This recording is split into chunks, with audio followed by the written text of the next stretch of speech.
स्वागत है स्टूडेंट्स, फिर से आप सभी को एक न्यू सेशन में। यूडी रोजगार आप सभी का फिर से एक बार न्यू क्लास में स्वागत करता है। इस क्लास में आप सभी के लिए एसएससी जीडी कांस्टेबल 2023-24 टॉप 30 प्रश्न लेकर आया है। आप सभी को बता दें जो न्यू स्टूडेंट हो, इस चैनल पे यूडी रोजगार पे एसएससी का सभी एग्ज़ाम का प्रिपरेशन कराया जाता है। अभी वर्तमान में एसएससी जीडी कांस्टेबल का एग्ज़ाम चल रहा है, तो उसी का प्रिपरेशन कराया जा रहा है। तो आप लोग इस चैनल पे न्यू हो तो चैनल से ज्वाइन हो जाना, चैनल सब्सक्राइब कर लेना और वीडियो को भी लाइक एंड शेयर कर देना। इसमें हर एक प्रश्न मोस्ट इम्पोर्टेंट प्रश्न है, साथ ही प्रीवियस ईयर प्रश्न भी लिया जाता है और हर एक ऑप्शन को बारीकता से अध्ययन कराया जाता है। हर एक प्रश्न एंड ऑप्शन का बारीकता से समझाया जाता है। जो न्यू स्टूडेंट हो उनको बता दूं, तो आप सभी के लिए सीरीज मोस्ट इम्पोर्टेंट होगा एग्जाम की दृष्टि से। तो चलिए देखते हैं पहला प्रश्न। पहला प्रश्न दिया गया है, हीराकुंड बांध किस नदी पर स्थित है? हीराकुंड बांध किस नदी पर स्थित है? तो इसका राइट आंसर होगा महानदी पर। क्या? महानदी पर। महानदी पर हीराकुंड बांध स्थित है। अगर बात कर ले गंगा नदी की, गंगा नदी से एक क्वेश्चन बनता है जो कि मोस्ट इम्पोर्टेंट प्रश्न बन सकता है एग्जाम में, कि गंगा नदी की लंबाई कितनी है। तो गंगा नदी की लंबाई से पहले बता दूं, गंगा नदी जो है भारत में बहने वाली सबसे लंबी नदी मानी जाती है और लंबी नदी माने जाने के कारण ही यहाँ से इम्पोर्टेंट क्वेश्चन बनने की संभावना बनता है कि इसकी लंबाई कितनी है। तो इसकी लंबाई की बात कर ले तो 2525 किलोमीटर इसकी लंबाई है, 2525 किलोमीटर। अगर बात कर ले कि कहाँ से कहाँ के बीच 2525 किलोमीटर है, तो उत्तर भारत से गंगा नदी की जो कि भारत में उत्पत्ति होती है और बंगाल की खाड़ी तक जाके समाप्त हो जाती है।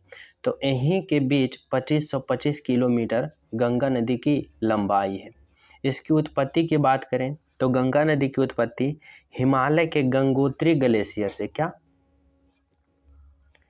गंगोत्री ग्लेशियर से होती है। हिमालय की गंगोत्री ग्लेशियर से होती है। यहाँ से भी प्रश्न किसी एग्जाम में भी पूछ सकता है। तो गंगा की उत्पत्ति कहाँ होती है? तो हिमालय के गंगोत्री ग्लेशियर से। तो इस प्रश्न का क्या राइट आंसर होगा? हीराकुंड बांध किस नदी पर स्थित है? तो किस नदी पर है? महानदी पर। Option number 3 is the right answer. अगला प्रश्न क्या है? अगला प्रश्न है, संविधान के किस अनुच्छेद में धन विधेयक का परिभाषित दी गई है? धन विधेयक की परिभाषित किस अनुच्छेद में की गई है, जो आप सभी को बताना होगा। तो इसका राइट आंसर क्या होगा? इसका राइट आंसर होगा अनुच्छेद 10। अनुच्छेद 10 में 110 क्या कहा गया है? अनुच्छेद 110 में धन विधेयक को वर्णित किया गया है। 110 में धन विधेयक वर्णित किया गया है। बात कर लें 102 अनुच्छेद में क्या कहा गया है? तो 102 में अयोग्य का प्रावधान, क्या? अयोग का प्रावधान किया गया अनुच्छेद 102 में। अनुच्छेद 115 की बात करें तो 115 में क्या है? अधिकार अनुदान, क्या? अधिकार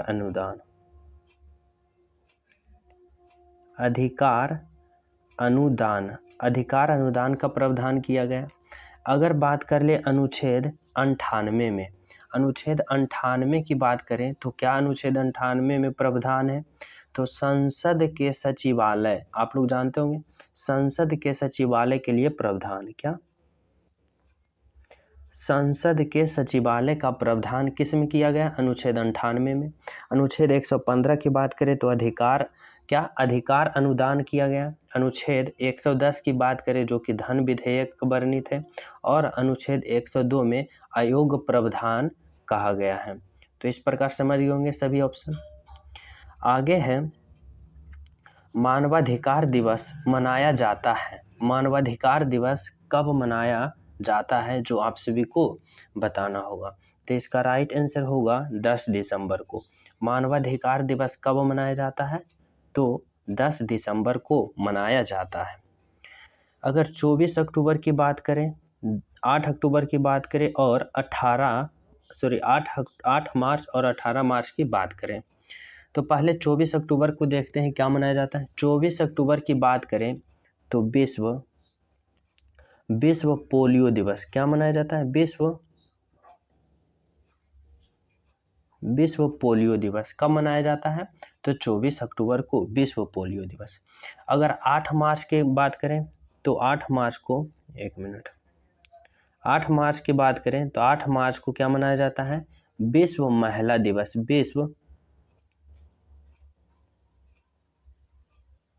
विश्व महिला दिवस क्या, विश्व महिला दिवस मनाया जाता है 8 मार्च को।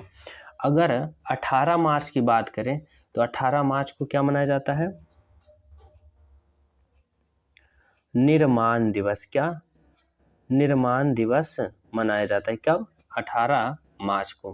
तो इस प्रकार से आप लोग समझ गए होंगे 24 अक्टूबर को विश्व पोलियो दिवस, 8 मार्च को विश्व महिला दिवस और 10 दिसंबर को क्या मनाया जाता है, मानवाधिकार दिवस और 18 मार्च को विश्व निर्माण दिवस। समझ गए होंगे।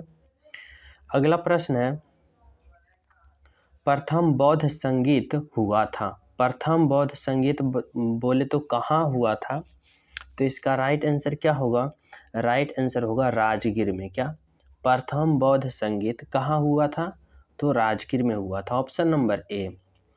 अगर यहाँ से बात कर ले कि ये तो प्रथम बौद्ध संगीत पूछा, क्या पता इंग्लिश में दूसरा बौद्ध संगीत पूछ दे।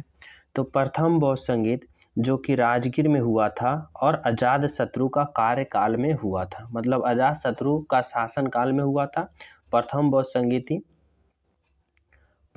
संगीति राजगीर में। दूसरे बौद्ध संगीति की बात करें जो कि काला शोक के शासन काल में हुआ था, कहाँ, वैशाली में हुआ था। और तीसरे बौद्ध संगीति की बात करें तो किसके शासन काल में हुआ था, अशोक के शासन काल में हुआ था, कहाँ, तो पाटलिपुत्रा में हुआ था। अगर चौथे बौद्ध संगीति की बात करें तो कहाँ हुआ था, कुंडलवन, कहाँ, कुंडलवन जम्मू कश्मीर में, किसके शासन काल में, कनिष्ठ के शासन काल में। तो यहाँ से आप लोग समझ गए होंगे, पहला कहाँ, राजगीर, दूसरा वैशाली, तीसरा पाटलिपुत्रा और चौथा कहाँ, सबसे ऊपर भारत के नक्शा में सबसे ऊपर कहाँ, तो जम्मू कश्मीर में। चौथा कहाँ, जम्मू कश्मीर में, पहला राजगीर, दूसरा वैशाली, तीसरा पाटलिपुत्रा। इस प्रकार से आप लोग याद कर लीजिएगा। अगला प्रश्न है, नंद वंश का संस्थापक कौन था। नंद वंश का संस्थापक कौन था, तो इसका राइट आंसर क्या होगा, राइट आंसर होगा महापद नंद, ऑप्शन नंबर 2। नंद वंश का संस्थापक कौन था, तो महापद नंद था, ऑप्शन नंबर 2। अगला प्रश्न है, सोशल कॉन्ट्रैक्ट जिसे हम सामाजिक अनुबंध कहते हैं का निर्माण किसकी रचना है। सोशल कॉन्ट्रैक्ट किसकी रचना है, रूसो की, कांट की, कार्ल मार्क्स की या लिंकन की।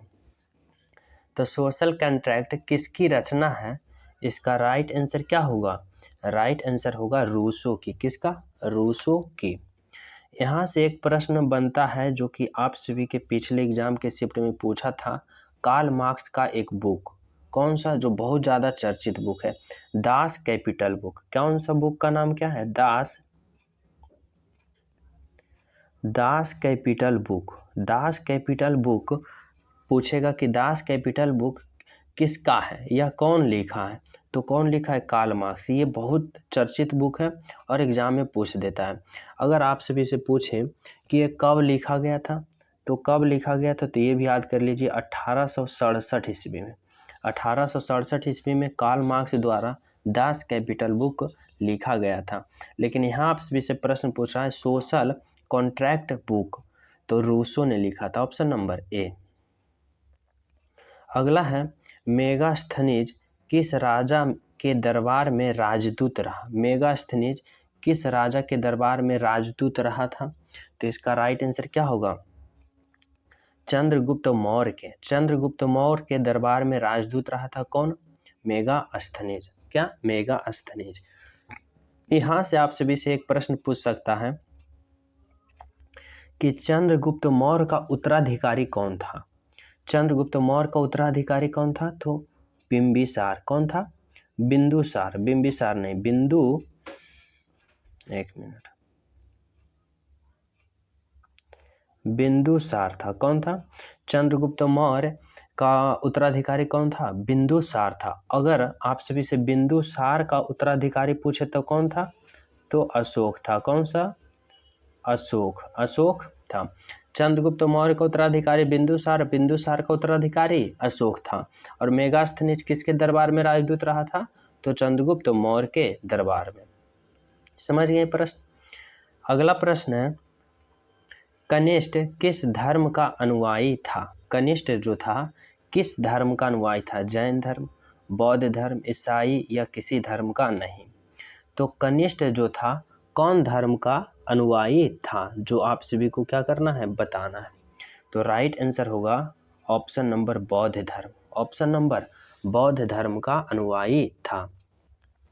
अगर आप सभी से यहाँ से एक मोस्ट इम्पोर्टेंट प्रश्न बनता है, अगर पूछ दे कि जैन धर्म का अंतिम तीर्थकर कौन था? क्या जैन धर्म का अंतिम तीर्थकर कौन था और वो कैमा स्थान का था? तो जैन धर्म का अंतिम तीर्थकर कौन था? कौन थे? महावीर स्वामी। कौन? महावीर स्वामी थे, जो कि कैमा नंबर के तीर्थकर थे? तो 24वें नंबर के और अंतिम थे। जैन धर्म का अंतिम तीर्थकर कौन थे? तो महावीर स्वामी और कैमा नंबर के थे? तो 24वां नंबर के, जो कि अंतिम थे और महावीर भगवान थे। तो महावीर स्वामी महावीर थे जैन धर्म का अंतिम तीर्थकर। समझ गए? अगला प्रश्न क्या है, समतल दर्पण का एसआई मात्रक होता है? आप सभी को क्या बताना है? समतल दर्पण का एसआई मात्रक क्या होता है? तो इसका राइट आंसर क्या होगा? राइट आंसर होगा समतल दर्पण का एसआई मात्रक क्या होता है? तो रेडियन। ऑप्शन नंबर ए, समतल दर्पण का एसआई मात्रक radian is the right answer. अगला प्रश्न यहाँ है, समुद्रगुप्त का दरबारी कवि कौन था? समुद्रगुप्त का दरबारी कवि कौन था? हरिसेन, हुइविक्स, ब्रह्मगुप्त, आर्यभट्ट। तो यहाँ पे पूछ रहा है समुद्रगुप्त का दरबारी कवि कौन था? तो इसका राइट आंसर क्या होगा? हरिसेन होगा। क्या? समुद्रगुप्त का दरबारी कवि कौन था? तो हरिसेन था। ऑप्शन नंबर ए। यहाँ से एक प्रश्न और बनता है आर्यभट्ट से। आर्यभट्ट किसके दरबार में रहते थे? यहाँ से ये प्रश्न पूछता है, इंपॉर्टेंट प्रश्न। आर्यभट्ट किसके दरबार में रहते थे? तो किसके दरबार में रहते थे? इससे पहले जब बता दें कि आर्यभट्ट खगोल्य और गणितज्ञ का महान क्या थे? अनुयायी थे, मतलब महान शिक्षक थे। क्या? आर्यभट्ट। और आर्यभट्ट किनके दरबार में रहते थे? तो चंद्रगुप्त द्वितीय के। क्या? चंद्रगुप्त द्वितीय के दरबार में रहते थे। यहाँ से भी एक प्रश्न पूछ सकता है कि चंद्रगुप्त द्वितीय का शासनकाल कब से कब तक चला था? चंद्रगुप्त द्वितीय का शासनकाल कब से कब तक चला था? तो 375 से क्या 415 तक शासन चला था। किसका? चंद्रगुप्त द्वितीय का। चंद्रगुप्त द्वितीय, जो कि चंद्रगुप्त द्वितीय का दरबार में आर्यभट्ट रहते थे, जो कि एक महान वैज्ञानिक थे। क्या? खगोलीय और मैथ के। समझ गए? तो यहाँ से इसका राइट आंसर क्या होगा? समुद्रगुप्त का दरबारी कवि कौन था? तो हरिसेन था। समझ गए? अगला प्रश्न है, अगर अभी तक जो न्यू स्टूडेंट हो इस सीरीज से नहीं जुड़े हो तो इस सीरीज से जुड़ जाओ। चैनल सब्सक्राइब कर दे, वीडियो को लाइक करें एंड शेयर जरूर करें अपने दोस्तों के पास। प्रश्न है, शहनामा के लेखक कौन थे? शहनामा के लेखक कौन थे? तो इसका राइट आंसर होगा फिरदौसी। क्या? शहनामा पुस्तक के लेखक कौन थे? फिरदौसी। Option number A. अगला प्रश्न है, क्या उदयपुर नगर के संस्थापक कौन थे? उदयपुर नगर के संस्थापक कौन थे? तो इसका राइट आंसर क्या होगा? राइट आंसर होगा राणा उदय सिंह। क्या? राणा उदय सिंह क्या थे? उदयनगर के संस्थापक थे। Option number 2, Rana Uday Singh. अगला प्रश्न है, पानीपत की पहली लड़ाई कब लड़ी गई थी? पानीपत की पहली लड़ाई कब लड़ी गई थी? तो मैं बता दूं, पानीपत की पहली लड़ाई कब लड़ी गई थी? तो इसका राइट आंसर होगा 1526 ईस्वी। क्या 1526 ईस्वी में तो पहली लड़ाई, एक मिनट, पहली लड़ाई लड़ी गई थी। अगर आप सभी से पूछ दे दूसरी लड़ाई पानीपत की कब लड़ी गई थी, तो क्या होगा? 1556 में दूसरी लड़ाई लड़ी गई थी। 1526 में पहली लड़ाई, 1556 में दूसरी लड़ाई। अगर तीसरी लड़ाई आप सभी से पूछ दे कि पानीपत की तीसरी लड़ाई कब लड़ी गई थी, तो कब लड़ी गई थी? 1761 ईस्वी। क्या 1761 इज द राइट आंसर। क्या 1761। यहाँ से ट्रिक बता दूं, अगर जो स्टूडेंट का याद ना होने में तकलीफ होता है तो मैं बता दूं पानीपत की लड़ाई के बारे में। देखिए, पानीपत की पहली लड़ाई 1526, ये तो याद करना पड़ेगा, इसका अंत में 6 है। पानीपत की दूसरी लड़ाई जो कि 1500 ईस्वी में हुआ था और 1556, इसका भी अंत में 6। तो 1526 में पहला, 1556 में दूसरा, और तीसरे की बात करें तो जो अंत में छो आ रहा था वो दूसरे नंबर पर आ गया, मतलब यहाँ आ गया 1761, मतलब दूसरा नंबर पे आ गया। अब 1500 ईस्वी में ये दोनों लड़ रहा था, तो 1500 से 2 प्लस कर दीजिए 1700, और एक जो एक नंबर में आता था उसको 2 नंबर में कर दीजिए। समझ गए? क्या पानीपत की पहली लड़ाई 1526, 1556 और 1761। यहाँ से आप लोग ट्रिक बिल्कुल समझ गए होंगे और याद भी हो गया होगा आप सभी को। अगला है, शेर शाह का वास्तविक नाम क्या था? शेर शाह की बात करें तो वास्तविक नाम क्या था? तो इसका नाम था फरीद खां। क्या था? फरीद खां। Option number 2। अगला प्रश्न है, दीन ए इलाही धर्म का संस्थापक कौन था? दीन संस्थापक की गई कौन था वो भी बताएंगे, टेंशन ना लीजिए। पर पूछ रहा है दीन ए इलाही धर्म का संस्थापक कब की गई थी? कब की गई स्थापना इसका? तो इसका बात करें तो इसका स्थापना किया गया था 1581 ईस्वी में, मतलब ऑप्शन नंबर 1।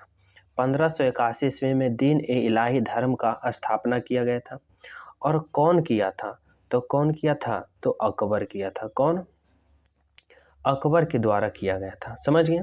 अगर यहाँ से आप सभी से एक प्रश्न और पूछें कि अकबर का उत्तराधिकारी कौन था? अकबर के उत्तराधिकारी मतलब अकबर के बाद राजा बनने वाला कौन था? तो कौन था? जहांगीर था। क्या? जहांगीर था। जहांगीर था। अकबर का उत्तराधिकारी कौन था? तो जहांगीर था। और यहाँ से भी एक प्रश्न पूछ सकता है कि किसके शासनकाल में चित्रकारी की मतलब कि अगुवाई की गई, या चित्रकारी की काल कहा गया, चित्रकारी का समय कहा गया, या चित्रकारी का देन किस काल में है, या किसके शासनकाल में विकसित हुआ चित्रकारी का? तो वो भी जहांगीर के शासनकाल में ही चित्रकारी का विकसित हुआ, मतलब चित्र पारने का प्रथा चलाया गया। तो इसका राइट आंसर क्या होगा? जहांगीर। इस प्रश्न का राइट आंसर होगा 1581 ईस्वी में इलाही धर्म का स्थापना जो कि अकबर किया था 1581 ईस्वी में। अगला प्रश्न है, भारत में प्रथम बार डाक टिकटों का प्रचलन प्रारंभ हुआ। भारत में डाक टिकटों का प्रचलन प्रारंभ हुआ था किस वर्ष? जो आप सभी को बताना होगा। तो इसका राइट आंसर होगा ऑप्शन नंबर क्या? 1854 ईस्वी में। 1854 ईस्वी में डाक टिकट की प्रचलन हुई थी। अगर पूछ दे यहाँ से प्रश्न कि कौन चलाया था, कौन सा वायसराय था जो कि 1854 में पहली बार डाक टिकट का प्रचलन प्रारंभ किया था? तो राइट आंसर होगा क्या? लॉर्ड डलहौजी। क्या? लॉर्ड डलहौजी। लॉर्ड डलहौजी ही था जिसने डाक टिकट का प्रचलन किया था। तो राइट आंसर क्या होगा? लॉर्ड डलहौजी, जो कि 1854 ईस्वी में प्रथम बार डाक टिकट का प्रचलन किया था। अगला प्रश्न क्या है? अगला प्रश्न है, इल्बर्ट विल विवाद। इल्बर्ट विल विवाद का संबंध किस वायसराय से है? इल्बर्ट विल विवाद किस वायसराय से है? तो इसका राइट आंसर क्या होगा? राइट आंसर होगा लॉर्ड रिपन। लॉर्ड रिपन के संबंध से कौन सा विवाद है? तो इल्बर्ट विल। Option number 2। अगला प्रश्न है, मोपला विद्रोह। मोपला विद्रोह किस राज्य में हुआ था? मोस्ट इंपोर्टेंट प्रश्न है। मोपला विद्रोह किस राज्य में हुआ था? तो राइट आंसर क्या होगा? आंध्र प्रदेश में हुआ था। क्या आंध्र प्रदेश में कौन सा विद्रोह हुआ था? तो मोपला विद्रोह हुआ था। यहाँ से एक और मोस्ट इंपोर्टेंट प्रश्न है कि सतवांडी विद्रोह, क्या सतवांडी विद्रोह किस राज्य में हुआ था? तो सतवांडी विद्रोह की बात करें तो एक मिनट, महाराष्ट्र में हुआ था। क्या सतवांडी विद्रोह महाराष्ट्र में हुआ था, पर मोपला विद्रोह की बात करें तो कहाँ हुआ था? आंध्र प्रदेश में। और क्या Andhra Pradesh is the right answer. अगला प्रश्न है, त्रिपिटक किसकी पवित्र ग्रंथ है? त्रिपिटक किसकी पवित्र ग्रंथ है? तो राइट आंसर होगा क्या? राइट आंसर होगा बौद्ध धर्म का। Option number 3 is the right answer. अगला प्रश्न है, अफ्रीकी यात्री इब्न तुता भारत आया निम्नलिखित में से किसके कार्यकाल में? इब्न तुता जो आया था किसके शासनकाल में भारत आया था? तो राइट आंसर होगा क्या? मोहम्मद बिन तुगलक के शासनकाल में। क्या मोहम्मद बिन तुगलक के शासनकाल में इब्न तुता जो कि अफ्रीकी यात्री था भारत आया था। Option number 1। अगला प्रश्न है, पूर्ण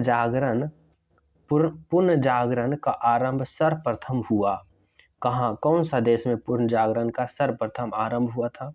तो राइट आंसर होगा इटली में। क्या इटली में पूर्ण जागरण का आरंभ सर्वप्रथम हुआ था। अगला प्रश्न की बात करें, प्रश्न है, खानवा का युद्ध हुआ था। खानवा का युद्ध कब हुआ था, जो आप सभी को बताना होगा। तो खानवा के युद्ध की बात करें तो ये 1927 ईस्वी, क्या 16 मार्च 1927 ईस्वी में क्या हुआ था? तो खानवा का युद्ध हुआ था। क्या हुआ था? 1627 ईस्वी में क्या हुआ था? खानवा के युद्ध हुआ था। अगर पूछे कि इस युद्ध का नाम खानवा क्यों पड़ा, तो प्रश्न में तो क्या होगा? तो आगरा से दूर, पहले बात कर लेते हैं किसके किसके बीच हुआ था, पूरा डिटेल से बात करेंगे। खानवा का युद्ध हुआ था 16 मार्च 1927 ईस्वी में। अगर पूछे किसके किसके बीच हुआ था, तो किसके किसके बीच हुआ था? तो बाबर तथा मेवाड़ का राजा कौन था? राणा सांगा। क्या एक मिनट, राणा सांगा।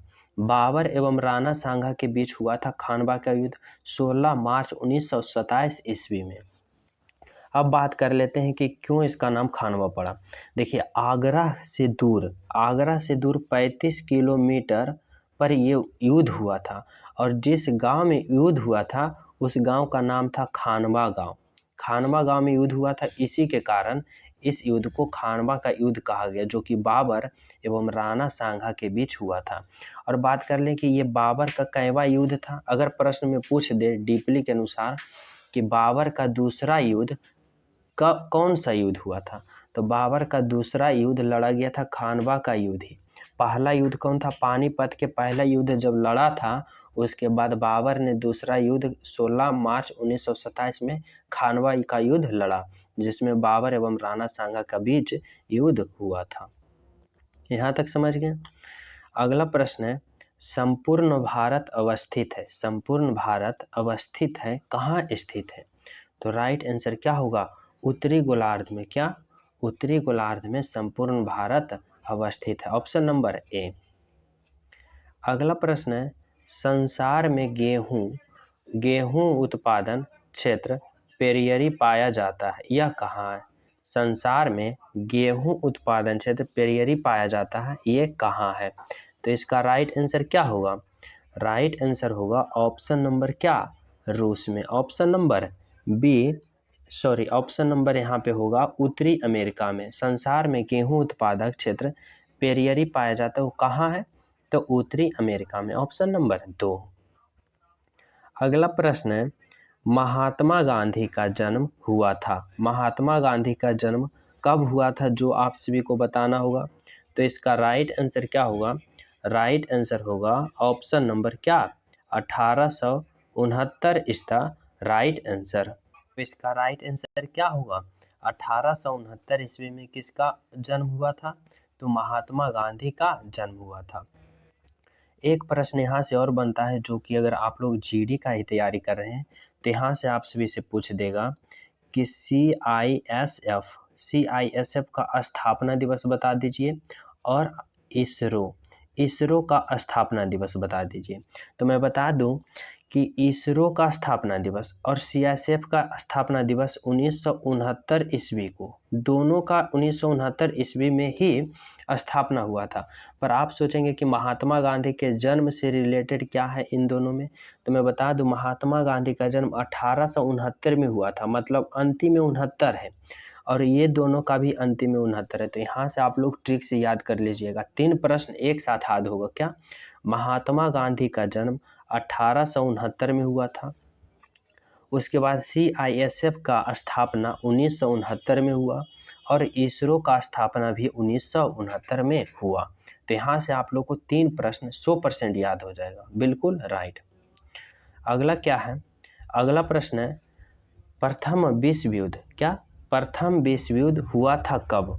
तो इसका राइट आंसर होगा 1914 ईस्वी में प्रथम विश्व युद्ध हुआ था। प्रथम विश्व युद्ध 1914 ईस्वी में हुआ था। ये तो रहा प्रथम विश्व युद्ध का बात। अगर आप सभी से पूछ दे द्वितीय विश्व युद्ध, तो द्वितीय विश्व युद्ध 1939 में स्टार्ट हुआ था और कब तक चला था? 1945 ईस्वी तक चला था। क्या? 1945 ईस्वी तक चला था। 1939 से 1945 तक अगर करीब की बात करें तो 6 वर्ष, क्या 6 वर्ष तक यह युद्ध चला था। द्वितीय विश्व युद्ध 6 वर्ष तक चला था, 1939 से 1945। पर प्रथम युद्ध बोले विश्व युद्ध तो 1914। अगला है संयुक्त राष्ट्र संघ सुरक्षा परिषद में कितने सदस्य होते हैं? तो कितने सदस्य होते हैं? 5 सदस्य होते हैं। क्या? 5। Option number A 4 is the right answer. अगला प्रश्न है 1991 की तुलना 2001 में हुई जनसंख्या वृद्धि। 1991 में जो जनगणना हुआ था और 2001 में जनगणना हुआ था, इन दोनों जनगणना में कितने प्रतिशत वृद्धि हुई थी? जनसंख्या में कितनी प्रतिशत वृद्धि हुआ था? क्या होगा इसका राइट आंसर? राइट आंसर होगा 23% वृद्धि हुआ था। क्या? 23%। अगला प्रश्न है बक्सर के युद्ध में अंग्रेजी सेनापति कौन था? बक्सर के युद्ध में अंग्रेजी सेनापति कौन था? तो राइट आंसर होगा कार्नर। क्या? राइट आंसर होगा मुनरो। बक्सर के युद्ध में अंग्रेजी सेनापति कौन था? मुनरो था। अगर पूछे बक्सर का युद्ध कब हुआ था, तो बक्सर का युद्ध 1764 ईस्वी में। क्या? 1764 ईस्वी में बक्सर का युद्ध हुआ था। 22 अक्टूबर 22 अक्टूबर क्या? 22 अक्टूबर 1764 ईस्वी में बक्सर का युद्ध हुआ था, जो कि अंग्रेजी सेनापति मुनरो था। Option number 4। अगला प्रश्न है भारत और श्रीलंका को अलग करता है। भारत और श्रीलंका को अलग कौन करता है? तो इसका राइट आंसर होगा पाक स्टेट, जिसे हम पाक जलडमरू कहते हैं, पाक स्टेट। Option number 1। अगला प्रश्न है भारत में जनसंख्या वृद्धि के इतिहास में महान विभाजन किस वर्ष हुआ था? भारत में जनसंख्या वृद्धि के इतिहास में महान विभाजन किस वर्ष हुआ था? तो राइट आंसर होगा 1921 ईस्वी। Option number 2 is the right answer. अगला प्रश्न है जो कि आप सभी को टेस्ट के रूप में दिया जाता है, आप सभी के होमवर्क के रूप में कमेंट करके बताइएगा। योजना आयोग का गठन हुआ था। योजना आयोग का गठन किस वर्ष हुआ था? कमेंट में बताइएगा। साथ ही मैं आशा करता हूं कि इस सीरीज में सभी प्रश्न को मैं 100% से समझाने की कोशिश किया। मैंने अपनी तरफ से 100% दिया। तो आप लोग हमारी मेहनत के अनुसार आप लोग इस वीडियो को कमेंट में बताना वीडियो किस प्रकार का था, किस प्रकार की तैयारी चल रही है आप सभी को, और हमारे चैनल को सब्सक्राइब कर दीजिए। चैनल को सब्सक्राइब कर दीजिए, वीडियो को लाइक कर दीजिए, अपने दोस्तों के पास शेयर कर दीजिए, ताकि आप सभी के पास अगले इस सीरीज का अगले वीडियो का नोटिफिकेशन जल्दी पहुंचे। तो सभी स्टूडेंट को thank you for watching video. जय हिंद।